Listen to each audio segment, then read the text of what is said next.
ఈనాడు దేవుడు మనల్ని ప్రేమించి ఆరోగ్యమునిచ్చి ఆయుష్నిచ్చి సజీవ లెక్కలో ఉంచిన దేవుణ్ణి మనమందరూ కూడా దేవుని కనపరచాలి. దేవునికి మహిమ కలుగును గాక. చూడారా, ఒక పాట పాడి మనం వాక్యం కలుపుదాం. అందరూ సంతోషంగా ఉన్నారా? ఒకసారి చేతులు పైకెత్తి ప్రభువుని దేవుని కనపరచాం. హల్లెలూయా, హల్లెలూయా. హంస లాంటి ఆ పడవ, అందమైన ఆ పడవ, పడవలో ఉన్న యేసయ్య ఉన్నాడు చూడరావా. ఈ పాట నేనే రాశాను దేవుని కృప ద్వారా. ఈ పాట పాడి దేవుని కనపరుచుకున్నాను. హంస లాంటి ఆ పడవ, అందమైన పడవ, పడవలో యేసయ్య ఉన్నాడు చూడరావా. హంసలాంటి ఆ పడవ, అందమైన పడవ, పడవలో యేసయ్య ఉన్నాడు చూడరావా. పడవలో యేసయ్య ఉన్నాడు చూడరావా. ఓ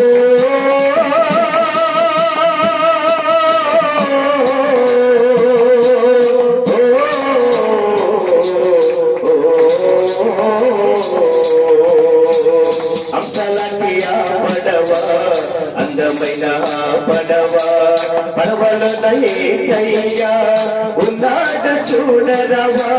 పడవలో యేసయ్య ఉన్నాడు చూడరావా. ఓ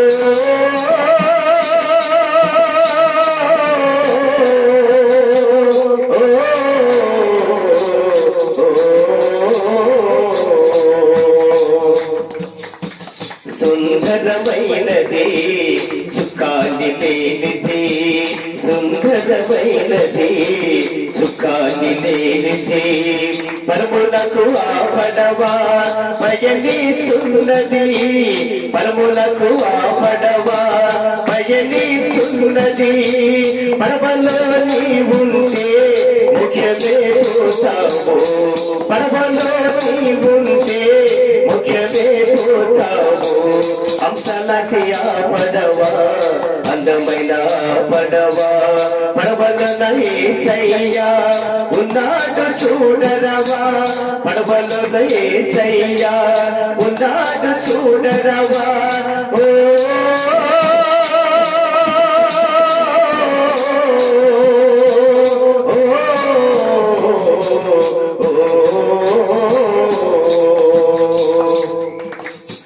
మరిచిపోవా మార్గం, పాపపు నీ మార్గం, యేసయ్య మార్గములో నిలిచిపో స్థిరకాలం. మరిచిపోవా మార్గం, పాపపు నీ మార్గం, యేసయ్య మార్గములో నిలిచిపో స్థిరకాలం. యేసయ్య నిన్ను చూసి పరవశించిపోతాడు. యేసయ్య నిన్ను చూసి పరవశించిపోతాడు. హంసలాంటి ఆ పడవ, అందమైన పడవ, పడవలో యేసయ్య, పడవలో యేసయ్య ఉన్నాడు చూడరావా. పడవలో యేసయ్య ఉన్నాడు చూడరావా. ఓ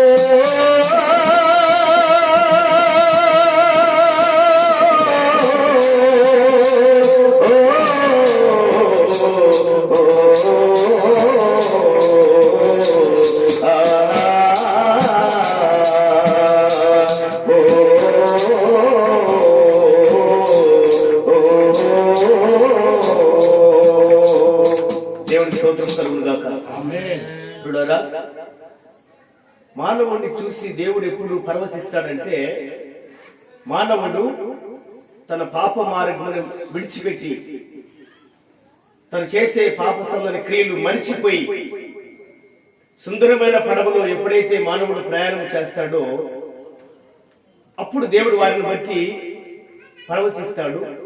రెండవదిగా వారికి మోక్ష మార్గంలో స్థానం ఉంటుంది. ఇక్కడ చాలా మంది మనుషులకు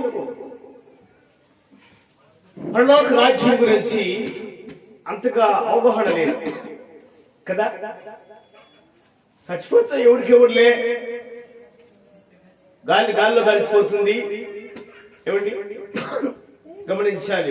మట్టి మట్టిలో కలిసిపోతుంది అనేవాళ్ళు కొంతమంది, మట్టిలో కలిసిపోతుంది అనేవాళ్ళు తక్కువ, గాలిలో కలిసిపోతుంది అనేవాళ్ళు ఎక్కువ.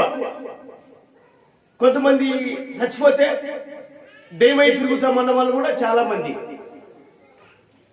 కొంతమంది స్వర్గము పాతాళం అనేది కూడా జ్ఞాపకం చేసుకుంటారు. కానీ అందరూ పాతాళం నుంచి తప్పించబడరు, అందరూ స్వర్గంలోనికి ప్రవేశించారు.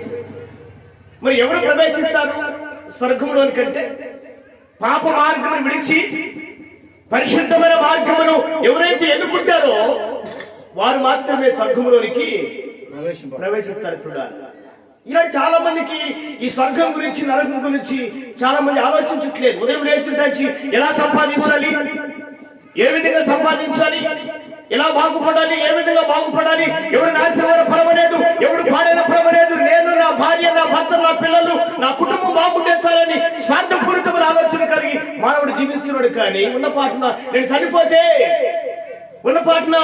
చనిపోతే నా ఆత్మ నరకానికి వెళుతుందా లేక ప్రలోక రాజ్యం వెళుతున్న ఆలోచన చాలా మందికి లేదు కూడా. కానీ ప్రభు గొప్పవాడు, దేవుడికి స్తోత్రం కలుగుతుంది. ఎందుకు గొప్పవాడంటే ఇలాంటి ఆలోచన లేకుండా పాప మార్గంలో జీవిస్తున్న మానవుల విషయంలో దేవుడు ఎప్పుడు కూడా ఒక ప్రణాళిక కలిగి ఉన్నాడు, ఆశతో ఎదురు చూస్తున్నాడు, మానవుణ్ణి ప్రేమిస్తూ ఉన్నాడు, ప్రేమిస్తూనే ఉన్నాడు. కానీ చాలా మందికి దేవుడు ప్రేమను గురించి అంతగా తెలీదు. మానవుడు దేవుడు ప్రేమను గుర్తెరగడం లేదు. చూడాలి, భక్తుడైన దావీదు ఒకసారి మానవుడి విషయంలో దేవుడి దగ్గర విజ్ఞాపన చేస్తూ ఒక మాట అంటాడు. ఆయన చదవని వాక్యము కీర్తనలు 8వ అధ్యాయము 3వ వచనం. కీర్తనల గ్రంథము 8వ అధ్యాయము 3వ వచనం. 8వ అధ్యాయము. చేతి పని అయిన నీ ఆకాశములను వినాలి, నీ చేతి పని అయిన ఈ ఆకాశములను నీవు కలుగజేసిన చంద్ర నక్షత్రములను నీవు కలుగు చేసిన చంద్ర నక్షత్రములను నేను చూడగా నీవు మనిషిని జ్ఞాపకం చేసుకున్నటకు వాడు ఏ పాటి వాడు ఆలోచించుకున్నారు. ఈ రాత్రి కాల సమయంలో ప్రార్థన చేసుకున్నాం. మహాపరిశుద్ధుడా మా తండ్రి నీకు స్తోత్రాలు. మరొక సమయంలో ఈ గ్రామంలో నీ పని చేయడానికి, నీ మాటలు వినిపించడానికి నీ దాసుల ద్వారా నాకు ఇచ్చిన మంచి అవకాశం బట్టి నీకు స్తోత్రాలు. నిజముగా నీ ప్రేమ గొప్పదనైనా ఈనాడు మేము సజీవంగాను ఆరోగ్యంగాను నీ సన్నిధానంలో వచ్చి నేను స్తుతిస్తున్నామంటే నిజముగా నీ హస్తం మా మీద ఉంచి మీరు ఎక్కడ చాటును మరుగుపరిచి మా ప్రాణాన్ని వినడానికి గొప్ప చెప్పగా సజీవ లెక్కలో ఉంచి ఈ 2024 సంవత్సరం కూడా మాకు ఇచ్చిన అవకాశం బట్టి నీకు స్తోత్రాలు స్తుతులు వందనాలు చెల్లిస్తున్నాం. ఇంతవరకు ఈ స్థలములో స్తుతించాం, పాటల ద్వారా ఆరాధన ద్వారా గణపరిచినాం, వాక్యం ద్వారా కూడా నాతో మాతో అందరితో కూడా మీరు మాట్లాడండి అయ్యా.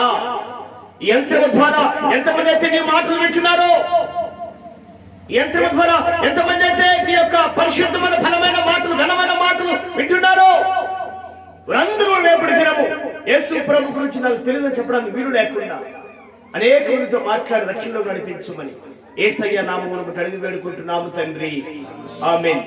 ఇదిగో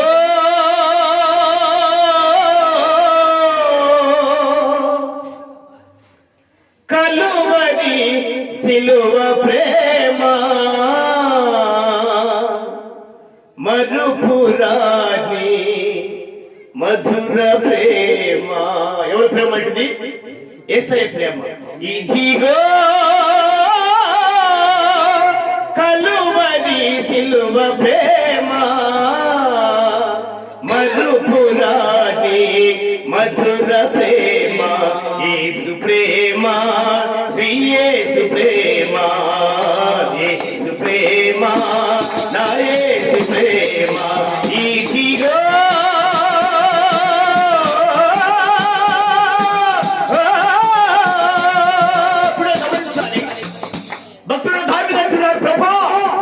నీ చేతిపై ఆకాశము నీవు కలుగు చేసినవు చంద్ర నక్షత్రములు నేను చూడగా నీ సృష్టి యావత్తు ఉన్నతమైనది, వర్ణింప సఖ్యము కానిది, మహా అద్భుతమైనది.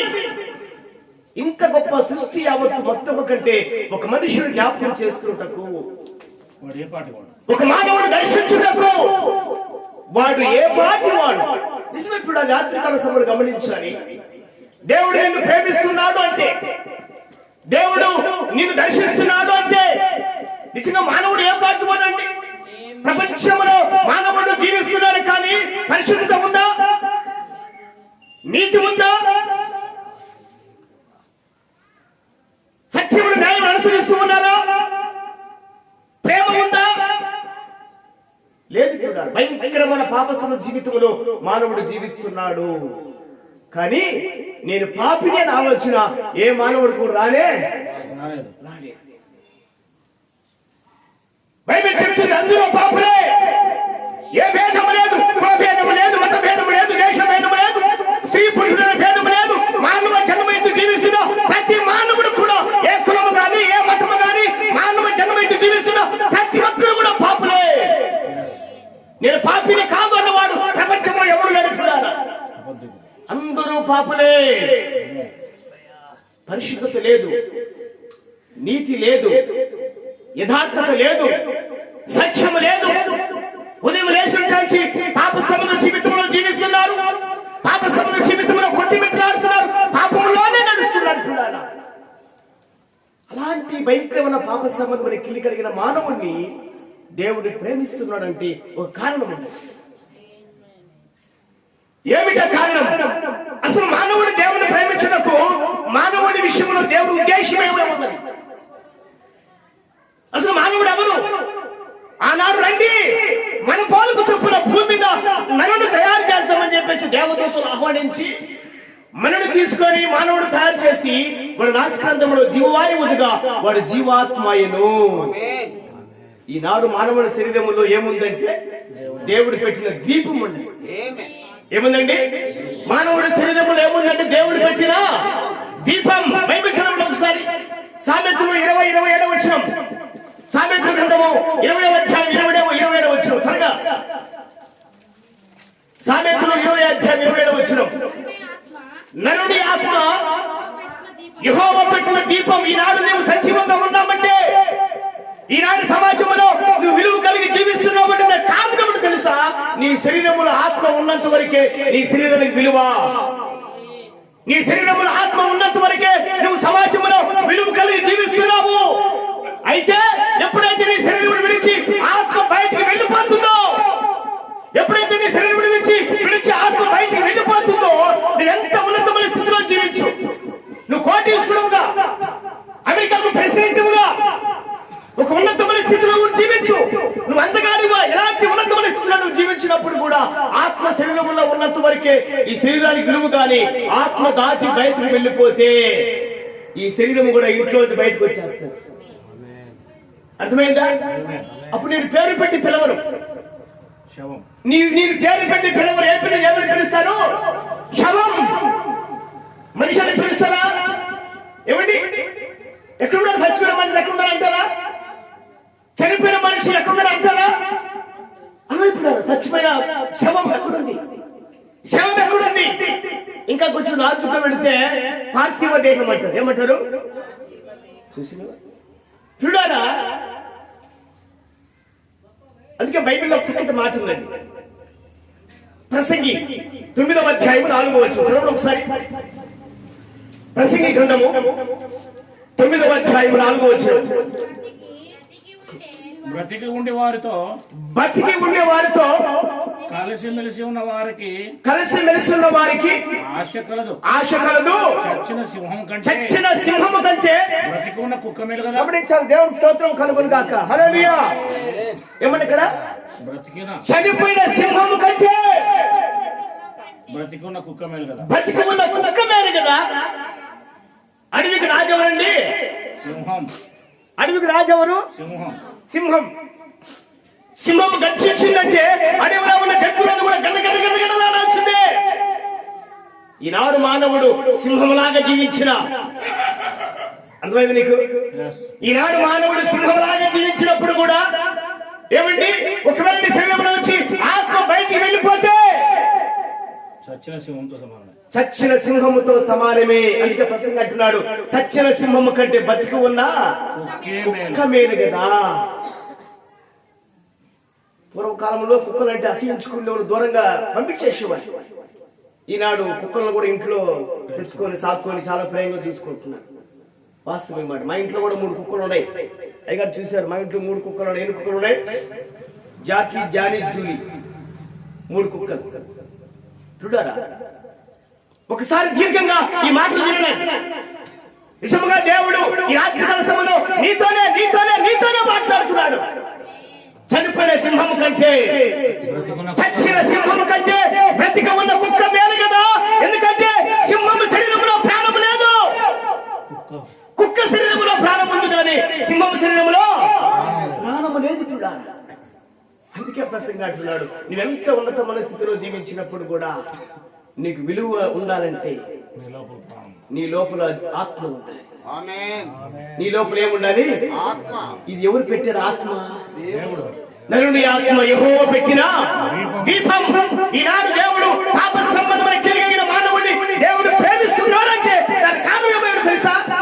నీ శరీరంలో ఉన్న ఆత్మ నశించిపోవటం దేవునికి ఏమాత్రం కూడా ఇష్టం లేదు. చెప్పడం దేవుడు కనపడుతుంది. ఎంత ప్రేమ కలిగిన దేవుడా, ఎంత ప్రేమ కలిగిన దేవుడు గమనించాడు. మానవ శరీరంలో ఉన్న ఆత్మ కొరకు దేవుడు ప్రయాసపడుతున్నాడు. అంతేకాదు ఇక్కడ ఆత్మ రక్షించడానికి తాను ప్రతి ఆత్మను నరకం నుంచి తప్పించి పరలోక రాజ్యం నుంచి తప్పించి నిత్య జీవనం కలుగు చేసేదాని కొరకై పాపి అయిన మానవుడు దేవుడు ప్రేమిస్తున్నాడు. అందుకే దానిలో ప్రభువా యెహోవా, నీ చేతి పని భూమి, నీ చేతి పని ఆకాశము నువ్వు కలుగు చేసినవు. చంద్ర నక్షత్రములను నేను చూడగా నువ్వు మనుషుని జ్ఞాపకం చేసుకున్నట్టు వాడు ఏ పాటి వాడు? పాపి అయిన మానవుడు దేవుడిని ప్రేమిస్తారండి. ఎవరు ప్రేమిస్తారండి? చాలా మంది అన్నారు కంటికి కళ్ళు పంటికి పన్ను అన్నారు. కానీ ప్రభు అన్నాడు, నేను పాపులను ప్రేమించడానికి వచ్చాను, శిక్షించడానికి నేను రాలేదు అన్నాడు. ఎంత గొప్ప ప్రేమ కలిగిన వాడు. ప్రపంచంలో అతి విలువైనది ఏమిటి తెలుసా? క్షమాపణ. వజ్రము కంటే, వైఢూర్యముల కంటే, మణులు మాణిక్యముల కంటే విలువైనది ఏమిటి? క్షమాపణ. అందుకే బైబిల్లో 130వ కీర్తన 2వ వచనం, ఒకసారి బైబిల్లో 130వ కీర్తన 2వ వచనం, 2-3 అనుకుంటాను, చూడండి ఒకసారి. ఎంత మధురమో యేసుని ప్రేమ, ఎంత మధురమో నా యేసుని ప్రేమ. అందరూ కలిసి పడాలి. ఎంత మధురమో యేసుని ప్రేమ, ఎంత మధురమో నా యేసుని ప్రేమ. 133వ వచనం. అంధకార బంధం నన్నావరించిన అంతుడనై యేసయ్యను వెలుగకుంటేనే. చూడండి ఒకసారి మాట. యెహోవా నీవు మానవుల యొక్క దోషములు కనిపెట్టి చూచి ఎడలా ప్రభువా ఎవడు నిలువగలడు ప్రపంచములో? ఈనాడు మానవుడు చేసిన పాపములు, అన్యాయము, అక్రమము, దౌర్జన్యము, భయంకరమైన పాపములు, మానవుడు చేసిన పాపములు దేవుడు కనిపెట్టి చూస్తే ప్రపంచములో ఏ ఒక్కరు ఉన్నాడు? ఎందుకని చూచి చూడనట్టుగా ఉంటున్నాడు? ఎందుకని చూచి చూడనట్టుగా ఉంటున్నాడు? ఇంకా పాపం చేయమనా? కాదు చూడాలి. ఏదో ఒక దినము ఇతను మారకపోతాడా? ఏదో ఒక దినము పాపమును విడిచిపెట్టకపోతాడా? ఏదో ఒక దినము పాపమును అసహించుకోకపోతాడా?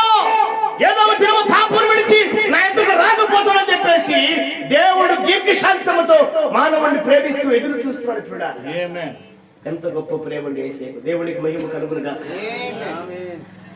చూడాలి భయంకరమైన పాపాల మానవుడు. ఈనాడు ఈ సెల్ ఫోన్ లో చూడాల్సి మరీ పాపం ఎక్కువైపోయింది కదేనా? ఇల్లు లేని వాడైనా ఉన్నాడేమో కానీ సెల్ లేని వాడు ఎవడు కూడా. ఇంకొకటి తెలుసా? సెల్ ఫోన్ విలువ లేదు. సెల్ ఫోన్ ఏమలేదు, విలువ లేదు. చెత్త కుప్పల మీద పేపర్లు ఏరుకునే వాడి దగ్గర కూడా టచ్ ఫోన్ ఉన్నాయి. వీడు పేపర్లు ఏరుకుంటా ఉంటాడు, కవర్ దగ్గర ఇస్తుంది. పేపర్లు ఏరుకుంటూ హలో అంటాడు. ఆ పక్కన కూడా హలో అంటాడు. ఎక్కడ ఉన్నాడంటే పలానా దీపం మీద. ఆనాడు కీప్యాడ్ ఫోన్ కన్నా విలువ ఉండదు, కానీ నువ్వు ఐఫోన్ కొనుక్కో, ఇంకో ఫోన్ ఇంకో లక్షల చరించి ఫోన్ కొనుక్కో, దీనికి మాత్రము విలువ లేదు. కానీ మానవుడు ఫోన్కు బానిస అయిపోయాడు. కూడా ఫోన్కు బానిస అయిపోయాడు. ఫోన్ లేకుంటే పక్కన నిద్ర పట్టదు. పక్కన బైబిల్ పెట్టుకొని పడుకోవాలంటే బైబిల్ పక్కన పెట్టి సెల్ ఫోన్ పెట్టుకొని పడుకుంటే వాళ్ళు లేకపోలేదు. నిద్ర లేస్తారు, ఏం చూడాలి? సెల్ ఫోన్ చూడాలి. అన్నం తినేటప్పుడు సెల్ ఫోనే. ఏమండి, నేను ఊర్లో ఇట్లే ప్రార్థనకు వెళ్ళాను. ఆ ఇంటి వ్యక్తి స్నానం చేస్తా ఉన్నాడు బాత్రూమ్ లో. నేను బయట కూర్చొని ఉన్నాను. ఈలోగా ఫోన్ రింగ్ అయింది. ఫోన్ రింగ్ అయితే ఎవరో చూడు ఫోన్ అంటున్నాడు. ఎవరో చూడు ఫోన్ అంటున్నాడు. ఎవరో ఒకరు నువ్వు రాత్రి స్నానం చేసి నువ్వు మన ఫస్ట్ చూడు అంటున్నాడు. పలానా వ్యక్తి అంటే ఇదే అంటున్నాడు. బాత్రూమ్ డోర్ తీసి చేయబెడితే నేను మాట్లాడుతున్నాను. ఏం స్నానం చేసి వచ్చి మాట్లాడవచ్చు కదండి, కొబ్బరి ముందునే. ఎంత పిచ్చి పిచ్చి పిల్లలు. ఫోన్ పిచ్చి. ఏ పిచ్చి? ఫోన్ పిచ్చి. నేను ఫోన్ వద్దనట్లేదండి, ఫోన్ వాడొద్దనట్లేదు. కానీ ఎక్కువ దానికి బానిస కాకూడదు అంటాడు. ఎక్కువ శాతము బైబిల్ పట్టుకొని నడిచేదానికంటే సెల్ ఫోన్ పట్టుకొని నడిచి అది అఫీషియల్ అయిపోయిన వారికి. ఓహో, నా దగ్గర పెద్ద ఫోన్ ఉండదని చెప్పేసి అందరూ తెలుసుకోవాలి కదా. నేను మా పాప అప్పుడే పుట్టింది. ఇప్పుడు మా పాపకు 18 దాటి 19 సంవత్సరాలు పడ్డాయి. ఒక కీప్యాడ్ ఫోన్ ఒకటి కొన్నాను, LG 3800. ఎంత బ్రదర్? 3800 BSNL number. వాళ్ళకి వీళ్ళకి ఇచ్చాను, తెలిసిన వాళ్ళకి. ఎవరన్నా ఫోన్ చేస్తారేమని చెప్పేసి ఎప్పుడు జవరం తీసడం చూసుకోవడం, ఫాస్ట్గా చూడడం, తీసడం, చూసుకోవడం. ఎవరు ఫోన్ చేయాలి నాకు? అందరి దగ్గర ఫోన్ ఉంటాయి కదా. గమనించాను, కొంచెం హెచ్చులు ఎక్కువ నాకు. పుల్లేవు దేవునికి స్తోత్రం. మన తర్వాత ఎచ్చలోడు, మా ఊరు నన్ను ఎచ్చలోడు అంటారు. ఎచ్చలోడు నా పేరు. అంటే చాలా మంది ఊర్లో ఎచ్చలోడు లేరా? ఎచ్చలుగా ఉండేవాళ్ళు లేరా? తిండి లేకుండా కానీ మిసాలకు సంపంగా కావాలనే వాళ్ళు లేరా? ఏమంటే ఇంట్లో ఈగులు మాత, బయట పల్లకల మాత అనేవాళ్ళు లేరా? ఇంట్లో ఏముండదు, సెల్ ఫోన్ మాత్రం ఉండాలి. ఇంట్లో తినడానికి తిండి ఉండదు, కట్టుకోవడానికి బట్ట ఉండదు. ఇంట్లో ఏముండదండి, కానీ సెల్ ఫోన్ మాత్రం పెద్ద ఫోన్ ఉండాలి. ఫోన్ లేకుండా నిద్ర పట్టదు. చాలా మంది అంటున్నారు, డాక్టర్లు ఎక్కువ శాతము ఫోన్ చూస్తూ ఉంటారు, నిద్రగా రాదంట. ఆ వెలుతురు మన కంటికి వచ్చేసి నిద్ర కూడా చనిపోతుందంట. అందుకే పడుకునేటప్పుడు ఒక 5-6 అడుగులు దూరంగా పెట్టుకొని ఫోన్ పడుకొని చూడాలి. ఒకరికి దగ్గరగా సెల్ ఫోన్ బైబిల్ పెట్టుకొని పక్కన పడుకోండి, రెస్ట్ తీసుకోండి. ఆ వాక్యం నిన్ను బ్రతికిస్తుంది. దేవునికి స్తోత్రం కలుగును గాక. హల్లెలూయా. పాపం ఎక్కువైంది చూడాలి. ఒకటి సెల్ ఫోన్, టీవీ. ఇంకా కరెంట్ పోయింది, దేవునికి స్తోత్రం కలుగును గాక. కరెంట్ ఉన్నంత వరకు చాలా మంది టీవీలకు సీరియల్ కత్తుకొని పోతా ఉంటారు. కరెంట్ పోయినప్పుడు చాలా మంది తిట్టుకొని ఉండొచ్చు. ఈ పని ఇప్పుడే తీయాలా? కరెంట్ కొద్దిసేపు ఉండొచ్చు కదా. ఈ సీరియల్స్ గురించి మీకు తెలుసు కదా, మీరు చూడలేదు. దేవునికి స్తోత్రం కలుగును గాక. నేను సినిమా ఫీల్డ్ లో పనిచేశాను. సినిమాని తీసి ఆఫీసుల్లో పనిచేస్తూ సినీ ఆర్కెస్ట్రాలో పాటలు పాడుతుండేవాడిని. సినిమా పాటలన్నా సినిమాలన్నా బలిపించి నాకు ప్రభు నన్ను మార్చిన తర్వాత అవి నాకు దూరంగా పారిపోయినాయి. దేవుడికి మహిమ కలుగును గాక. చూడారా, పాపం అనేది బయట నుంచి లోపలికి రాదండి. పాపం అనేది బయట నుంచి లోపలికి రాదు. పాపం ఎక్కడ ఉంటుందంటే మన హృదయంలోనే ఉంటుంది. పాపం మన హృదయంలోంచి బయటికి వెళ్ళి మనిషిని అపవిత్రపరుస్తుంది. ఇలాంటి భయంకరమైన అపవిత్రత క్రియలు కలిగిన మానవుడు ప్రపంచంలో లేకపోవడం చూడాలి. భయంకరమైన పాపం కలిగి ఉన్నారు. కానీ నేను పాపం చేస్తున్నానే, ఈ పాపం ఫలితముల శాపమే, ఈ పాపం ఫలితముల మరణమే, ఈ పాపం ఫలితముల కష్టాలు, ఇరుకులు, ఇబ్బందులు, అప్పుల బాధలే అని ఆలోచన మానవుడు లేకున్నాడు. ఈనాడు మానవుడు గుళ్ళు మీద చేసుకుని చెప్పాను, ఈ రోజు నాకు డబ్బు ఉన్నప్పుడు కూడా నాకు ఎలాంటి సమస్యలు లేవు, ఎలాంటి కష్టాలు లేవు, ఎలాంటి తొందరలు లేవు, నేను నా భార్య నా పిల్లలు సమాధానంతో ఉన్నామన్నవారు ఎవరన్నా ఉన్నారా? ఒకసారి ఆలోచించండి. రాత్రి కాల సమయంలో ప్రియ సహోదరుడు, సహోదరి, నా మాట వినాలి.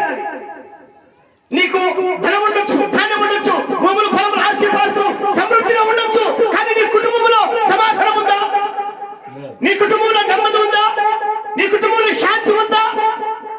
సాయంత్రం అయితే భార్య భర్తల మధ్య అసమాధానం, భర్త భార్య మాట వినకపోవడం, భార్య భర్త మాట వినకపోవడం, వినకపోవడం, బిడ్డలు తల్లిదండ్రుల మాట వినకపోవడం, కుటుంబంలో సమాధానం లేదు. కారణం ఏంటంటే కుటుంబంలో సమాధాన పరిచే యేసయ్య లేదు.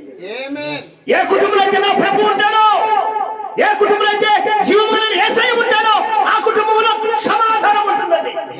ఆ కుటుంబంలో శాంతి ఉంటుంది, ఆ కుటుంబంలో నెమ్మది ఉంటుంది, ఆ కుటుంబంలో కష్టాలు ఇరుకులు బాధలు ఏమి ఉండవు. ఒకవేళ ఉన్నప్పుడు కూడా యేసయ్య వాటిని తొలగిస్తాడు. దేవుడికి మహిమ కలుగును గాక. హల్లెలూయా. ఈనాడు నీకు సమాధానం లేదంటే పాపం. బైబిల్ చెప్తుంది పాపమునకు జీతము మరణం, పాపమునకు జీతము మరణము, ఇదే నీకు ఇలలోని ధర్మశాస్త్రము, ఇదే నీకు ఇలలోని ధర్మశాస్త్రము. పాపమా మరణమా ఏది ధర్మము, అది తెలుసుకున్నదే మానవ ధర్మం. పాపమునకు జీతము సమాధానం లేకపోవడం అదే మరణము, సంతోషము లేకపోవడం అదే మరణము, సమాధానం లేకపోవడం అదే మరణము. మరణించిన వారి దగ్గర నవ్వుకుంటా ఉంటారా, ఏడ్చుకుంటా ఉంటారా? ఈనాడు నీ కుటుంబంలో సంతోషం లేదంటే నీవు దేవుడి దృష్టిలో చనిపోయిన వ్యక్తివే. నీవు దేవుడి దృష్టిలో సచివుడిగా ధన్యవాదాలు లేకుండా ఈ రాత్రి కాల సమయంలో నేను ప్రకటిస్తున్న యేసయ్య నీ జీవితంలో శాంతిని ఇవ్వాలంటే, నీ జీవితంలో సమాధానం ఇవ్వాలంటే, నీ జీవితంలో నీ కుటుంబంలో సంతోషాన్ని కలుగు చేయాలంటే రా, పాపం విడిచి బయటికి రా. ప్రయాసపడి పాప భారమును వహించున ఓ సమస్తమును పిలులారా నా యొద్దకు రండి. నువ్వేమి ఇవ్వాల్సిన అవసరం లేదు. నీ వెండి బంగారు ధనధానములు మేళ మిద్దులు భూములు పొలములు ఏది ఇవ్వాల్సిన అవసరం లేదు. నా యొద్దకు నీ హృదయం నాకు ఇస్తే నా యొద్ద నుంచి నీకు సంతోషం వస్తుంది. దేవుని స్తోత్రం. నీకు సమాధానం వస్తుంది, నీకు శాంతి కలుగుతుంది. అశాంతి ఎలా ఉంటుందంటే అది నీ జీవితంలో ఎప్పుడు కూడా అశాంతి అనేది నిత్యము శాంతినిచ్చేది. ఆ శాంతి నీకు కావాలంటే రా ప్రభు దగ్గరికి. ఎక్కడికైనా అంటారు కానీ ప్రభు దగ్గర రావడం అంటే చాలా కష్టం అండి. కొంతమంది అంటారు యేసు ప్రభు నమ్మాలంటే చాలా నిష్ఠగా ఉండాలంట. ఎలా ఉండాలంట?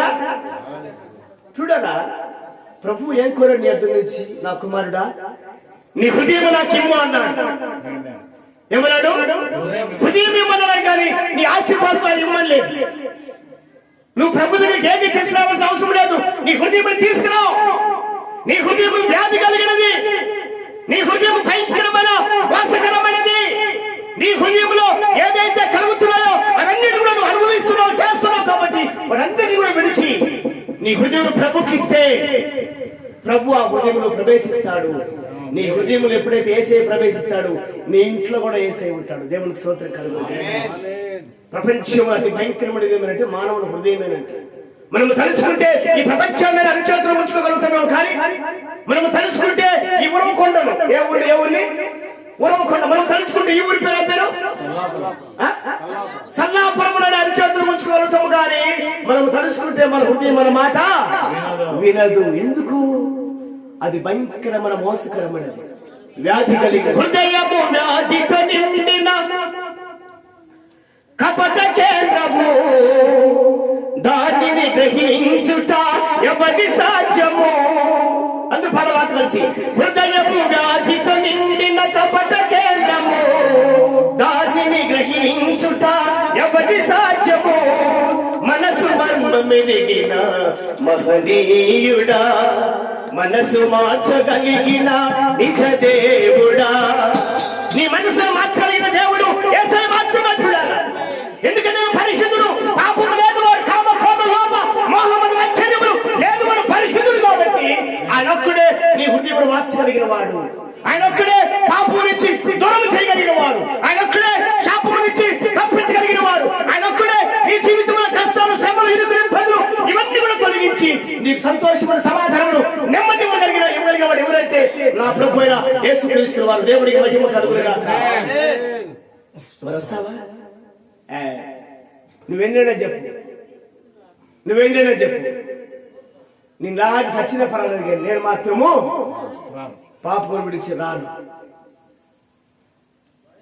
కొంతమందికి ఈ మాటలు ఎట్లా ఉంటాయంటే, ఇవి మాకు సంబంధించినట్టు కాదు అనేవాళ్ళు కొంతమంది, లేకపోతే కొంతమంది విద్య కలిగిన వారు ఉంటారు, జ్ఞానం కలిగిన వారు ఉంటారు, ఒక మంచి పొజిషన్ లో ఉన్న వాళ్ళు ఉంటారు. కానీ వీళ్ళేమనుకుంటారంటే ఇవి మాకు సంబంధించినట్టు కాదండి, క్రైస్తవులకు మాత్రమేనండి ఇవన్నీ. చూడారా, యేసుక్రీస్తుల వారు ఒక తెగకు, ఒక కులానికి, ఒక మతానికి, ఒక దేశానికి దేవుడు కాదండి. బైబిల్లో అంటాడు యేసుక్రీస్తుల వారు, పేతురు అంటాడు యేసుక్రీస్తుల వారు అందరికీ అంటే ప్రపంచంలో అందరూ పాపం చేస్తున్నారు, ప్రపంచంలో అందరూ పరిశుద్ధులు కాదు, అందరూ నీతిమంతులు కాదు. దేవుడు అంటాడు నీతిమంతుడు ఒక్కడు లేడు, ఒక్కడు కూడా లేడు, అందరూ పాపము చేసి దేవుడు అనుగ్రహించిన మహిమను పొందలేకపోతున్నారు. ఏమిట మహిమ? పరలోక రాజ్యం. ఆ మహిమను దేవుడు భూలోకంలో నీకు ఇస్తాడు. అది ఆనందం, సంతోషము, సమాధానం. ఆ రాజ్యములు కూడా నీకు కలుగు చేస్తాడు. నీకెందుకు ఆలస్యం? దేవుడి ప్రేమ ఎంత గొప్పదండి. ప్రభువా, నీ చేతి పని భూమి, నీ చేతి పని ఆకాశము, నీ చేతి పని చంద్ర నక్షత్రములు, ఇంత సృష్టి యావత్తు మొత్తము కంటే ఒక మానవుని జ్ఞాపకం చేసుకుంటావు ఏ పాటి వాడు. ఇంకా కింద అంటాడు మానవుడు నువ్వు దర్శించినావు ప్రభు అన్నాడు. చదవడు వాక్యం కూడా, మానవుడు దర్శించుటకు వాడు ఏ పాటి వాడు, దేవుడి కంటే వాడిని కొంచెం తక్కువ వాడిగా చూసినావా? ఈనాడు మనం ఎవరి పోలికగా ఉన్నామంటే దేవుని పోలికగా ఉన్నామండి. ఏదో పంది పోలికో, కుక్క పోలికో, జంతువుల పోలికో, ఇంకొక పోలిక దేవుడు మనకు కలుగు చేయలేదు. ఆయన పోలిక చొప్పున కొంచెం తక్కువ వారిగా దేవుడు మనం చేశాడు. అంతేకాదు ఇక్కడ మన శరీరములో ఆయన ఆత్మను ఉంచాడు.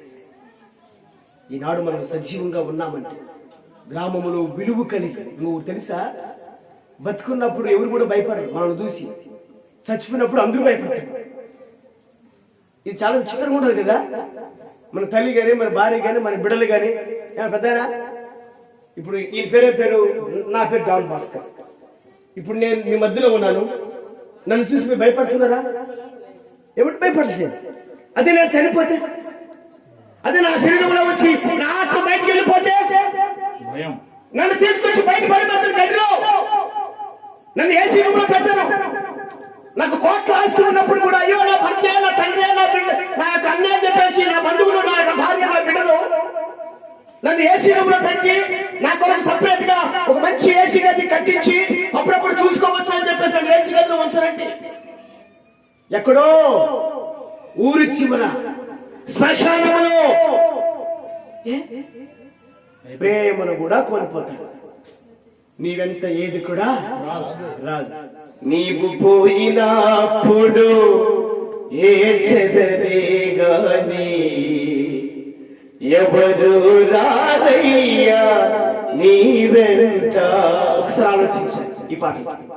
నీవు పోయినప్పుడు ఏ చెదరే గాని ఎవరు రారయ్యా నీ వెంట. ఎందరూ ఒక్కడివే భార్య బీజలు మాయరా లోక నివాసులు మాయా. గమనించారు, మనం పోయినప్పుడు, నీవు చనిపోయినప్పుడు, ఎక్కడికి పోయినప్పుడు, చనిపోయారా? ఒరే చనిపోయిందిరా, ఇప్పుడే మాట్లాడొచ్చినాం, ఇప్పుడే పలకరించినాం, ఇప్పుడే డబ్బులు ఇచ్చి వచ్చాను, ఇప్పుడే టీ లాగా వచ్చినాం, ఇప్పుడే కలిసి మాట్లాడినాం, అప్పుడే చనిపోయాడా? అప్పుడే చనిపోయిందా? ఈ మాట గుర్తుపెట్టుకోపోయారా? చనిపోయాడు, చనిపోయింది, చనిపోయాడు, చనిపోయింది. సత్యనారాయణ ఎవరు? చనిపోయారు అంటారు కానీ చనిపోయింది అంటారు కానీ సత్యేంద్ర అయింది అంటారా? సత్యనారాయణ అంటారా? ఎవరంటారు ఆ మాట? నీకెవరున్నా భయంకరమైన శత్రువులు ఉంటుందా? నీ మరణాన్ని కోరుకుండేవారు, నీ సాగులు కోరుకుండేవారు. నువ్వు చనిపోతే అప్పుడేమంటారు? సత్యనారాయణ ఏమంటారు? విడగడైపోయిన సత్యనారాయణ అలాంటి ఆలోచన ఎవరు కొద్ది కూడా. ఎందుకంటే మరణం కోరుకోకూడదు. మనం సాటి మనుషులుగా, సాటి వ్యక్తిగా వేరేవారు మనం ఎప్పుడు కూడా మనం చాలా మంది అంటూ ఉంటారు పెద్దలు, బతికుంటే వీపైన దోస్తాం కానీ చావకూడదు వాడు. ఎవరికుందండి ప్రేమ లేదు మానవుడి. కఠినమైన హృదయము కలిగిన వాడు, జాలి లేనివాడు, దయ లేనివాడు, కరుణ లేనివాడు, కఠినమైన హృదయం కలిగిన వాడు మానవుడు. సాటి మానవుడు సావును కోరుకుంటాడు కానీ, సాటి మానవుడు కష్టాలు కోరుకుంటాడు కానీ, సాటి మానవుడు బాధలు కోరుకుంటాడు కానీ, సాటి మానవుడు శ్రమలు కోరుకుంటాడు కానీ, నేను బాగుండాలి, వాడు బాగుండాలి, నా కుటుంబం బాగుండాలి, వాడి కుటుంబం బాగుండాలి ఎవరు ఎవరైనా ఉన్నారా? జల్లెడు పట్టినప్పుడు కూడా ఒక్కరు కూడా కనపడనే. ఎవడు నాశనం అయినా పర్వాలేదండి, ఎవరు పాడైనా పర్వాలేదు. చాలా మంది వాడు నాశనం అయిపోను, వాడు చాలా చచ్చిపోను, ఇంకా రకరకాల మాటలు నాకు రావట్లేదు. ఈ పల్లెటూరు తెలుసు చాలా మంది. మనం తెలంగాణలో ఇట్లా దుమ్ము తీసి ఇలా ఎత్తిపోతాను, ఇట్లే అయిపోరాను అని. ఈ దుమ్ము కొట్టుకుపోయినట్టు నువ్వు కొట్టుకోపోరని చెప్పేసి తూరిపోతారు మన్నులు. చూడాలి, అంత కఠినం ఉండకూడదు. ప్రేమ. యేసు నన్ను ప్రేమించాడు, నా యేసు నిన్ను ప్రేమించాడు. ఎవరిని ప్రేమిస్తున్నాడు ఆయన? పాపినే ప్రేమిస్తున్నాడు, పాపినే క్షమిస్తున్నాడు. యెహోవా నా ప్రభువా, నీవు మానవుడు చేసిన పాపములు, మానవుడు చేసిన అక్రమాలు, మానవుడు చేసిన అన్యాయాలు, మానవుడు చేసిన దౌర్జన్యాలు. ఈనాడు మరి కాకాటు పాపం ఎక్కువైపోయిందండి ప్రపంచంలో. ఏం పాపం ఎక్కువైపోయింది? కాకాట వాళ్ళు ఎవరన్నా ఉన్నారు ఈ ఊర్లో? దయచేసి ఏమనుకోవద్దు ఈ మాట విన్నందుకు. అదొక భయంకరమైన పాపం. కొంతమంది త్రాగుడు. మనం దసరాకు, పెద్ద పెద్ద పండుగలకు 31st నైట్ మరుసనాడు పేపర్లు ఏమొస్తాయంటే ఈ సంవత్సరం 31st నైట్ ఇన్ని కోట్ల మద్యము సేల్ అయిపోయింది. ఎన్ని కోట్ల మద్యం అంట? లెక్కలే, కొన్ని వందల కోట్ల మద్యం సేవిస్తారంట. మనది సుఖాన్ని ఇస్తుందా? సంతోషాన్ని ఇస్తుందా? చిన్న పిల్లలు, యవనస్తులు కూడా తాగే వాళ్ళు అయిపోయారండి ఈ మధ్య. కుటుంబంలో ఈ త్రాగుడు వలన, ఈ ప్యాకెట్ వలన సమాధానం స్థితి. ఇది ఒక భయంకరమైన పాపం కూడా. ఇంకా మనోళ్ళు చాలా మంచోళ్ళు. తెలంగాణలో అయితే ఆడవాళ్ళు కూడా తాగుతారు. అయితే తెలిసి ఉండొచ్చు, తెలంగాణలో స్త్రీలు కూడా తాగుతారు. చనిపోతే ఆ బాడీ ముందుకు తీసుకొని పోతుంటే వెనక నుంచి కళ్ళు కేట్లు మోసుకొని పోతా ఉంటారు. సమర్థ అయితే అక్కడ ఫంక్షన్ జరుగుతూ ఉంటే ఇక్కడ తాగుతా ఉంటారు. ఆడవాళ్ళు వేరు, పురుషులు, భార్య, పిల్లలు అందరూ కూర్చొని కుటుంబ సమేతం కూర్చొని తాగుతారు. నేను ఊరికి వెళ్ళాను, ఎల్లారెడ్డి ప్రాంతంలో. ఒక సిస్టర్ నన్ను చూసి గుర్తుపెట్టారు. అన్న ఒకసారి వచ్చింది కదా మీరు చర్చికి, అబ్బా మీరు చక్కగా పాటలు పాడతారన్న, ఈ రోజు 4 పాటలు పాడాలన్నా మీరు. ఎప్పుడు ఒకే పాట పాడి మన మధ్య చిన్న చిన్న పాటలు పాడుతుంటారు. ఈ రోజు మొత్తం పాటలనే మీరే పాడాలి, తర్వాత భోజనం కూడా మా ఇంట్లోనే అన్నదన్న. వాడి దేవునికి స్తోత్రం. నాకు వివాహం కాలేదు. సైకిల్ వేసుకొని సేవలు తిరుగుతూ ఉన్నా, మంచి ఆకలితో ఉన్నాను. పాస్గా అప్పుడే ఎవరు పెడితే తిందామని దేవుడి పని చేస్తూ ఉన్నాను. మన దేవునికి స్తోత్రం. సిస్టర్ గారు బాగా ప్రేమించారా, ఈరోజు మంచి భోజనం చేసి పెడతారు నా కొరకు. ఎవరి కాలంలో ఉన్నప్పుడు దేవునికి స్తోత్రం. 19-20 సంవత్సరాల వయసులో ఉన్నాను. ఆరాధన స్టార్ట్ అయిపోయింది, పాటలు అయిపోయినాయి. ఆలోచిస్తే ఇంకా వాక్యం కూడా సగం నడిచింది, ఇంకా రాలే, ఇంకా రాలేదు అని చెప్పాను. లాస్ట్ ప్రార్థన ఆశీర్వాదం అంతా అయిపోయింది. పరిస్థితులు రాలేదు. నేను అనుకున్నాను, ఏమో భోజనం చేసి పెడతాను కదా, ఈ మనిషి ఊరికి వెళ్ళిందా లేకపోతే పనికి వెళ్ళిందా, అసలు వస్తుందా నన్ను పిలుస్తుందో లేదో. ఎందుకంటే ప్రత్యేకంగా చెప్పింది కాబట్టి ప్రత్యేకమైన వంటకాలు ఉంటాయి అనుకుంటున్నాను. భోజనం అందరూ పెడతారు, అది వేరే విషయం. ప్రత్యేకమైన విషయం కాబట్టి ప్రత్యేకమైన వంటకాలు ఉంటాయేమో అనుకున్నాను నేను. విషయం ఏంటంటే వాళ్ళ అమ్మగారు వచ్చి, సార్ మా కూతురు రమ్మండి చెప్పిందంట కదా భోజనానికి, రండి పద భోజనానికి అంటే అప్పుడు ధైర్యం వచ్చేసిన దేవునికి బైబిల్ సైకిల్ పెట్టుకొని ఇట్లా ఇంటికి కలిపారు. ఏదో మా సిస్టర్ గారు కనపట్టదంటే వస్తుందిలేనా కూర్చున్నా, చేయగడుకున్నా. అట్లా ఇట్లా మాట చేయగడుకొని సాపేసింది, కూర్చున్నాను, ప్రశాంతంగా కూర్చున్నాను. ఇక తల్లి వచ్చి భోజనం వడ్డించింది. కూతురు ఇంకా ఇంట్లోకి బయట రావట్లా. అప్పుడు వంట రూమ్లోంచి బయటకు వస్తుంది. ఎట్లా ఇట్లా ముసుగేసుకొని తెలుసు కదా, ఈ ఫ్యాషన్ అయిపోయింది దేవునితో. ఏం పాస్ ఇది భక్తి అనుకుంటున్నారు చాలా మంది. ముసుగేసుకొని కాదనట్లేదు, దేవునికి స్తోత్రం. ముసుగులో భక్తి ఉండాలి, నిజమైన భక్తి. ముసుగేసుకొని వచ్చింది, ముసుగేసుకొని వచ్చి పెట్టుకొని వచ్చి ఉన్నా చెప్పట్లా, ఎట్లన్నది ఇట్లా ఈనాడు చాలా మందికి ఇది ఫ్యాషన్ అయిపోయింది. పాస్ గారు వందనాలు, పాస్ గారు వందనాలు, పాస్ అమ్మగారు అంటే అది వేరు. ఏమన్నా అంటే నీకు దండానికి పోనట్ట, నువ్వు వచ్చిన సార్లు పోరాయన అంట, అర్థం కాని దన్నారు, అందరికి అర్థం కాని వందనాలు ఇవన్నీ ఇట్లా అన్నారు. సిస్టర్ వందనాలమ్మా అన్నారు. మంచి తల్లి భోజనం ఒకటి చెల్లిపోయింది, కూతురు వచ్చింది కూర వేస్తా ఉంది. కూర వేస్తూ అట్లే ముందుకు పడిపోయిందండి. కొంచెం బలమైన మనిషి, నేను బలహీన సన్నగా ఉన్నాను. వచ్చి మీద పడిన తర్వాత నేనేమనుకున్నానంటే, ఇదివరకు వచ్చినప్పుడు దెయ్యం లేదు కదా, ఇప్పుడు దెయ్యం పట్టిందేమని చెప్పేసి ఏసునామములో పోసాతాలు అంటున్నారు. ఏసునామములో పోసాతాలు సిరివేస్తున్నారు. బాబు పరిగెత్తుకుంటూ వచ్చి పనికి మారింది, ఒక సీస తాగబడి 4 సీసాలు తాగిందండి.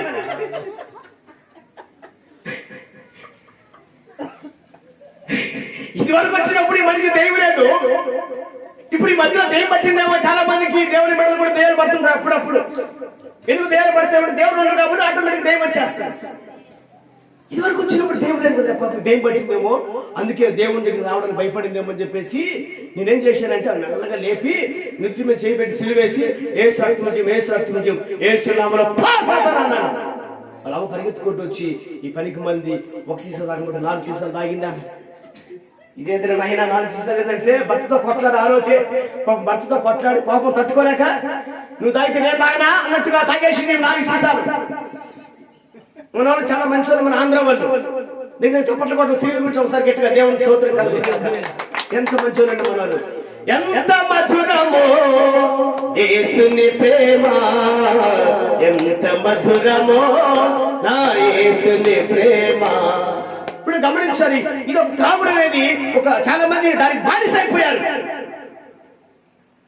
పేకాడుకు బానిసైన వారు కొంతమంది, త్రాగుడుకు బానిసైన వారు కొంతమంది. గమనించాలి, ఈ లోకంలో జీవిస్తున్న ప్రతి మానవుడు ఏదో ఒక దానికి బానిసై ఉన్నాడు. దానివల్ల మానవుడు పాపం చేస్తున్నాడు కాబట్టి పాపం చేసిన మానవుడు దేవుడి జ్ఞాపకము చేసుకుంటూ ఉన్నాడు. దావీదు అన్నాడు, మనుషులు జ్ఞాపకం చేసుకున్నట్టు వాడు ఏ పాటి వాడు, నరపుత్రులు దర్శించుటకు వాడు ఏ పాటి వాడు. ప్రభువా, నువ్వు కేవలం జ్ఞాపకం చేసుకోలేదు నాయన, నువ్వు కేవలం దర్శించలేదు ప్రభువా. నీ ప్రాణమునే మానవుడి కొరకు కైకములుగా పెట్టావు ప్రభువా. మానవుడు పాపం క్షమించడానికి కలువరి శ్రమలో రక్తమును కాల్చినావు. చూడరా, బైబిల్ చెప్తుంది యేసు రక్తము పరిశుద్ధుడైన యేసయ్య రక్తము ద్వారా మానవుడికి పరిశుద్ధత. యేసు రక్తము ద్వారా మానవునికి మోక్ష మార్గము. యేసు రక్తము ద్వారా మొట్టమొదటిగా పాప క్షమాపణ. నీ పాపములు క్షమించబడాలంటే, నీ అపరాధములు, నీ తప్పిదములు, నీ దోషములు క్షమించబడాలంటే యేసు యొద్దకు వస్తే, ఆయనకు మోకరించి ప్రభువును పాపినని నీ నోటితో నీ పాపను ఒప్పుకుంటే దేవుడు నమ్మదగిన వాడు, నీతిమంతుడు కనుక సమస్త పాపం నుండి, సమస్త దుర్నీతి నుండి విడుదల చేసి ఆయన పవిత్ర రక్తముతో నీ పాపమును కడుగుతాడు. దేవునికి స్తోత్రం. ఈనాడు ఆలోచించాడు, నరకము నుంచి నువ్వు తప్పించబడాలంటే, మోక్ష మార్గంలో నీవు ప్రవేశించాలంటే యేసు రక్తము నీకు కావాలి.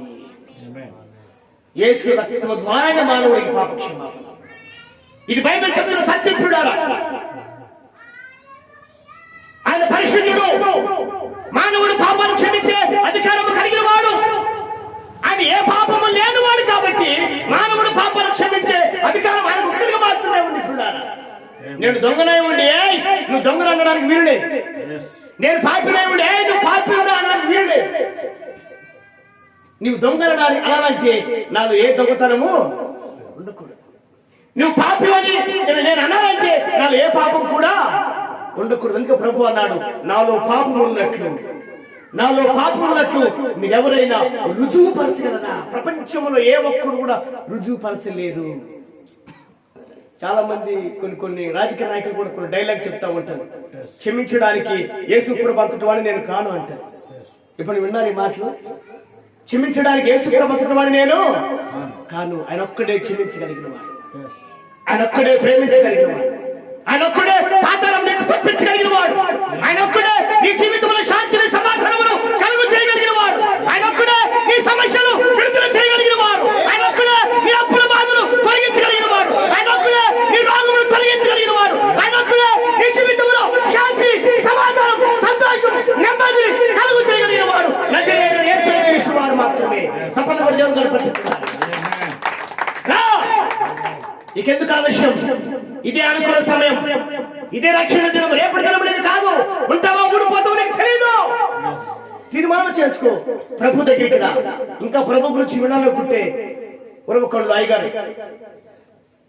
యేసుక్రీస్తు రక్షణ, యేసుక్రీస్తు ప్రార్థనా మందిరం కూడా చక్కగా వారు ప్రేమిస్తారు, నీ కొరకు ప్రార్థిస్తారు,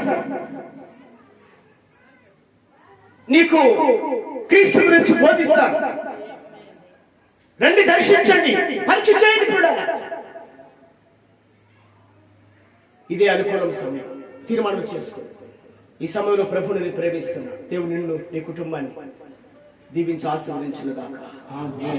హల్లెలూయా.